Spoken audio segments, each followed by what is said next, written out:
What's up guys? Today I'm going to be showing you the differences between Shopify Dropshipping and Amazon FBA. I'm going to be showing you guys exactly which is better and which one you should start doing if you're not doing either, or if you're doing either one, whether it's worth going into the other one or not. Okay, so let's get started over here.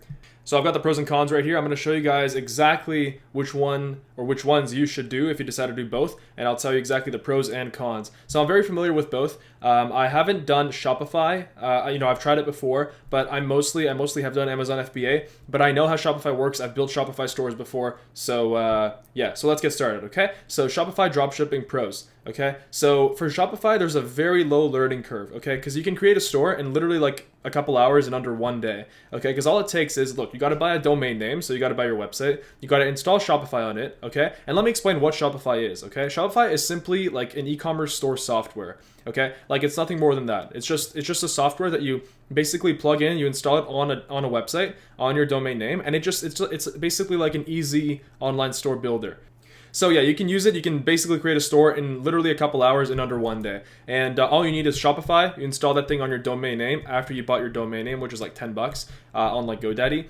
After you install Shopify, you use a plugin called Oberlo. Okay, and it's like a Chrome extension. And what Oberlo does is basically you can go on AliExpress.com, and you guys are probably familiar with Alibaba already if you guys are already watching my videos and doing Amazon or anything like that. Alibaba, you buy stuff in bulk, but on AliExpress, you can actually buy like things from Chinese suppliers in individual units. So you can buy like one pair of glasses or something like that. So what you do is after you install Shopify on your website, you install Oberlo, make an account, and then you go on AliExpress, and then you can just basically copy and paste products from AliExpress using Oberlo onto your Shopify store, and that's basically it. That's all you have to do. You don't have to buy any inventory, which is a pro, by the way, I've got here. So yeah, that's basically how it works. Okay, so for the initial cost, it's very low. For Shopify, all you need to pay is like $79 a month. There's even a plan for $29 a month, which is very low, depending on your needs. I think that when I started my Shopify account or my Shopify store, it was $79. I mean, yeah, it's very low. All you need to pay is the Shopify, the monthly fee for the Shopify and the domain name. So it's like $10 or $20 when you buy a domain name on GoDaddy per year. So it's basically, that's all you need, because you don't need to buy any inventory like in Amazon. You don't need to go out and buy like 1,000 units and hold them in a warehouse somewhere. You don't need to do that, okay? Because every single time someone goes on your Shopify store and they click buy on one of the things, that information gets sent to the supplier, you get paid the money, and then you pay the supplier. It's automatic using Oberlo, but you pay the supplier, and the supplier fulfills it, so they basically ship it out individually to that person's house. So you never see the product, and it's pretty passive. But let's keep going. So like I said, no buying, holding, or investing into inventory. You don't have to worry about holding like 1,000 units somewhere. It's pretty easily scalable because I'm going to talk about why you use paid traffic to get customers on Shopify. And basically, once you found the winning kind of like demographics, the winning like ad campaigns for your Facebook ads for Shopify, it's very easily scalable. Okay, you can just up the budget, and I mean that's it. And I mean, as long as the supplier can fulfill the units, as long as the supplier doesn't have any problems manufacturing, it's not at capacity or anything. So like I said, all the fulfillment is taken care of by the supplier, and that's why it's very important if you're doing Shopify to have a very good supplier, because if you don't have a good supplier that can fulfill things on time and that can ship things out properly and on time and can manufacture your whole demand and basically can keep up with your store's demand, if you don't have a supplier that can do that, then your whole Shopify store basically goes to shit. So you have to make sure that you have that. Okay, so there's another pro here that I think a lot of people overlook, and it's opportunities for building an email list, which alone, if you have like, let's say 1,000 emails in an email list, that's worth a lot of money right there, because you can go ahead and use that, plug that into Facebook ads, and use that for like lookalike audiences, basically, which is like Facebook creates a lookalike audience. So they take all those emails, and obviously all those people are on Facebook, the 1,000 people, or most of them. So Facebook finds their accounts and they create like a lookalike audience for your ad campaigns based on their page likes and stuff like that. So that's insanely powerful. I think a lot of people overlook that as well. And you can also install a Facebook pixel on your website. So when people go on your website, they're basically going to get like a cookie. So it's called a Facebook pixel on their computer. And then they're going to start seeing your ads everywhere, all over the internet, unless they clear cookies in their browser. But I think it's Facebook, I think it's linked to your Facebook account. So I think it's server-sided, so it doesn't even matter. So yeah, and you can obviously retarget. So basically huge opportunities for email list building and internet marketing using Shopify. And finally, finally, Shopify is an asset that you control. You can't just be banned randomly one day because you control the website. The only thing that can go wrong is your supplier not meeting the demand. And then I guess it's pretty easy. You just change suppliers if your product is not super like special, you know? So yeah, so those are the pros of Shopify. So let's get to the cons. So Shopify has very high competition due to its extremely low barrier to entry. I wouldn't say maybe it's extremely low, but if you know basic internet marketing, then it's a pretty low barrier to entry. Like anybody can just, like I can literally sit down right now and come up with a Shopify store. For me, it'll take like an hour. I can put up a Shopify store in under like an hour and a half for sure. And I can just run Facebook ads, and you know, if the niche is good, I can start making money tonight, like today, right now. So that, you know, it's very low. Like you just need to, you can be sitting on a beach, you can be on your laptop, and you can just create a Shopify store. And as long as the niche is good, as long as like you know, your Facebook ads experience is there, and you can actually create profitable Facebook ads, then I mean, you're good. So another con with Shopify is no organic traffic. You must rely solely on paid traffic or an existing audience. Most of the time it's paid traffic. Most people don't have an audience. So let's say you're going to make a Shopify store for like cat toys. So you need to like, you know, actually go ahead and make the ad campaigns on Facebook for, you know, what you would target is like people with cats, you know, people like interested in cats and I don't know, whatever, like interested in cat toys, all that stuff, you know, people that like the pet brands. And so you actually have to go out and find the winning ad campaigns that will generate you those customers that will come to your website and they'll actually buy your stuff. So that's a huge con because a lot of people get overwhelmed with the paid traffic aspect of it. And in my opinion, paid traffic is the most important thing to learn if you're going to get into anything to, you know, Amazon, Shopify, affiliate marketing, basically any online passive income stream. If you know paid traffic, you're going to win. Okay, because you can use that for everything. Like I can even use it for my own YouTube channel. You can do it for everything.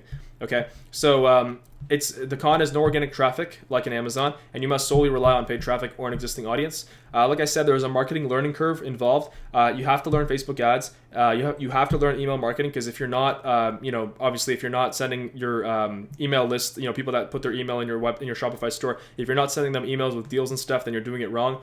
And you have to also learn other sources of paid traffic. Too many people only concentrate on Facebook ads when you can be like looking at like, you know, Google AdWords, YouTube ads, you know, Pinterest, all these things, Instagram, all these things. And so, I mean, basically, you're going to have to learn all of that. And I mean, it's going to be very good experience in the long term because you're going to, like I said, that experience carries over to Amazon, to affiliate marketing, to basically everything. And for many of these sources of income, you can make yourself millions of dollars, like simply even from affiliate marketing, from Amazon, from Shopify, from anything. So yeah, very valuable, but it is a con. This is a big one. Long shipping times for customers, okay? So from my experience with Shopify, I've noticed that it's very long unless you use ePacket, okay? And basically ePacket is like you pay a little bit more, so your cost per unit is a little bit more, but it will still take, I think, like 7 to 14 days to reach your customer, and that's like if everything goes smoothly. If you don't use ePacket, don't even bother starting a Shopify store because it's going to take 3 to 4 weeks, you know, from China using like international economy mail, and you know your customers are going to forget about whatever they bought by the time they, you know, it comes to their house. So I mean, yeah, that's a huge con with Shopify because meanwhile with Amazon Prime, they get it in 2 days. Okay, so that's a huge con. If they can, you know, if there's a system that can like make this better, that can reduce shipping times, I don't know how they would do that. Maybe make something better than ePacket, but that would be extremely expensive. Then Shopify dropshipping would be a lot better, but the shipping time is going to be long.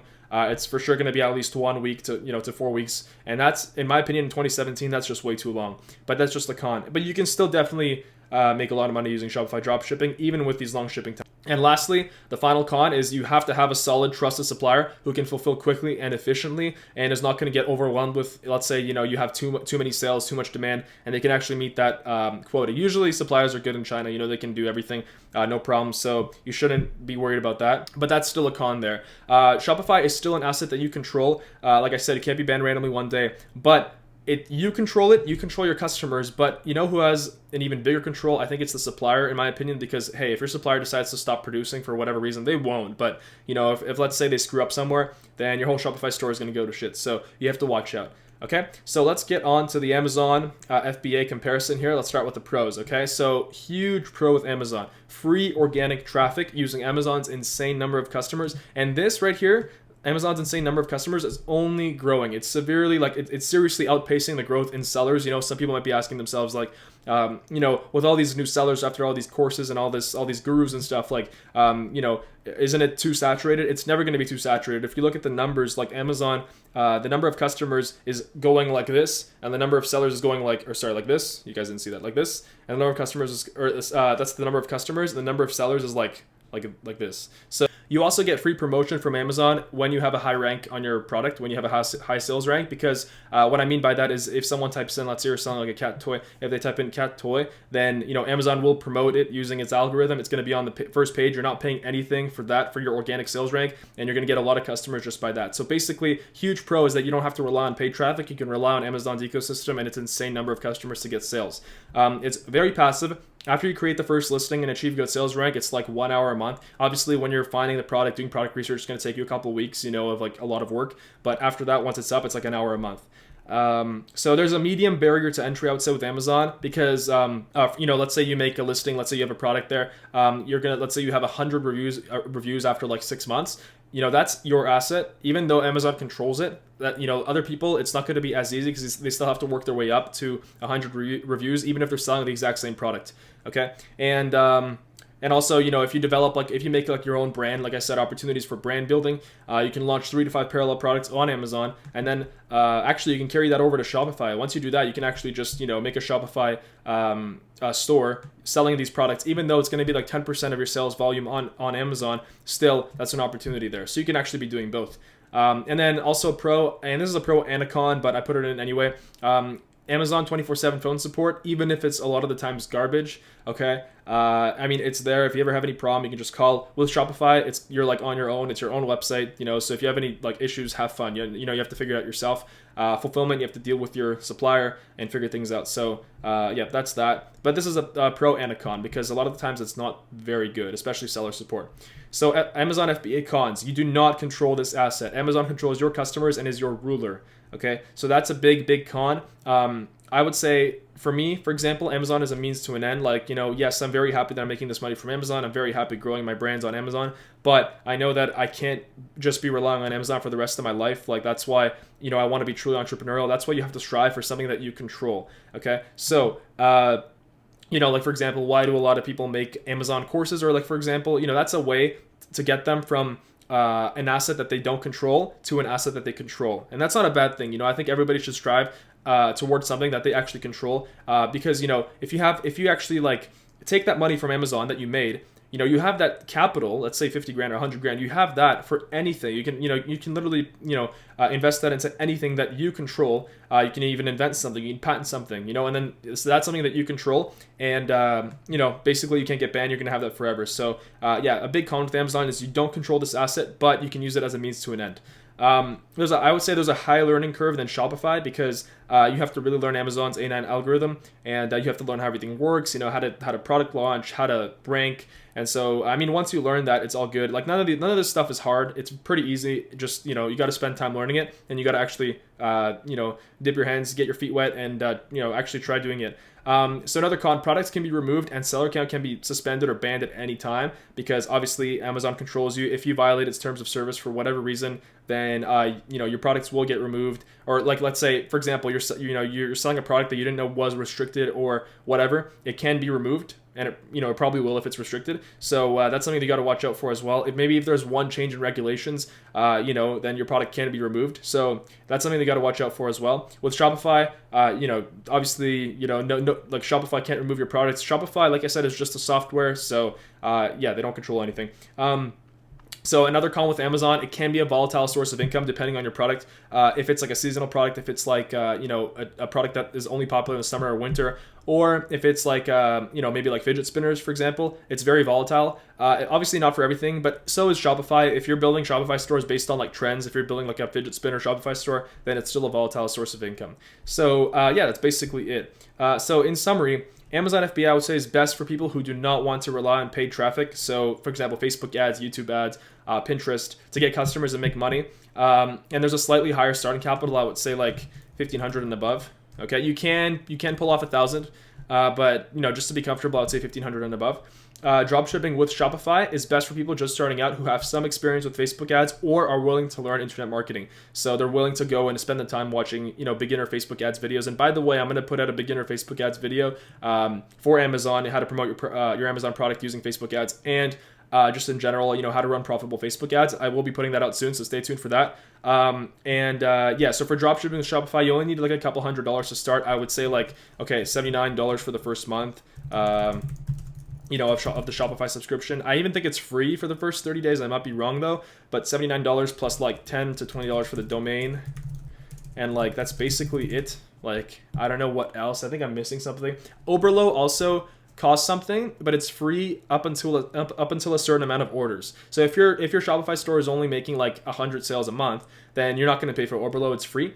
But, they have payment plans starting above, I think it's 1,000 orders a month. I'm not sure. You're going to have to double check that. But, that's basically it. So I think that this, video really explained really well which one you should be doing, the pros and cons of each. I think a lot of people are, getting into drop shipping, getting into Amazon without actually knowing the pros and cons of each. And especially right now, I've been noticing the rise of dropshipping with Shopify. People think it's very easy. People think it's oh wow, I can just sit down on my computer, make this Shopify store in an hour, become a millionaire overnight. No, that's not how it works, right?